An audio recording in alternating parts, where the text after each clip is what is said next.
Hey, I'm Jason. And I'm Zach. So maybe you just got a new pond installed, or you just did a pond clean out. We're here today to talk to you about what to expect next.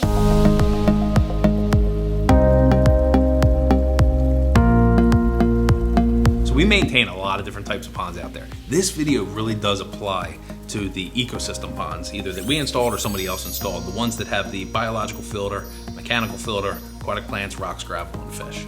If you just got your pond installed, you just put the water in, we built you an ecosystem pond. And there's a few things that we want to talk about, what comes up next in the next following couple of days or weeks.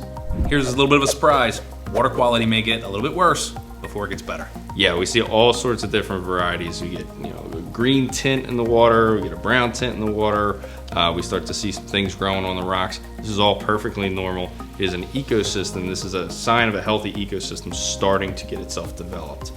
This happens after every new pond build, and sometimes it happens even after we're just cleaning out a pond in the early spring.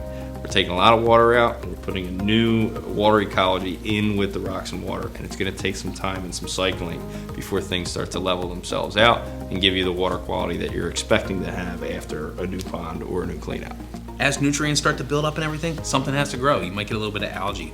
You might have an oak tree over top that's dropping a little bit of debris and turning your water brown. You might have just mulched and a little bit might have washed into the pond after a hard rain. These are all completely normal things, and we know how to help with it, but it will require just a little bit of patience. Especially early spring, things are going to start growing, and your aquatic plants that were installed or that you've had in your pond for a while, they still need a little bit of time in the early spring to start to really grow, get the roots coming and activated, and start pulling a lot of that nutrient out.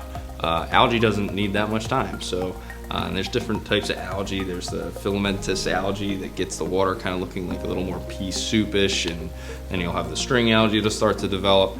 All this is totally normal, and it's going to start to go through its cycle as long as you have one of our ecosystem ponds that were built this way. One of the ways we often surprise clients is by letting them know that the reason you did your pond clean out was not because of the algae. It's actually because you're in a closed system and there's excess nutrient load in there, and it's best to, we're simulating Mother Nature with a lot of our ponds, and the best way to simulate that is actually do a water change and basically let the system start over each year. When we're there and we're pressure washing all that algae out, and then all of a sudden a little bit of algae starts to grow again, sometimes a little bit of panic sets in. Absolutely. And that panic is, oh my gosh, I just totally wasted a clean out, when in fact that is not the case. That clean out was very important, and algae is a normal part of an ecosystem pond. There is a time where you can do a pond clean out too early. There's also a time when you do a pond clean out way too late. So we want to try and find right in the middle there where it's going to be good. Typically that's early spring, about a couple weeks before the plants are going to start to come up. So the most important thing that we want to stress here is don't stress. We're here to help. This is totally normal for your new pond or for your new pond clean out on our ecosystem ponds. If you have any questions, please put it in the comments below. Please remember to like and subscribe. And until next time, keep building your outdoor dreams.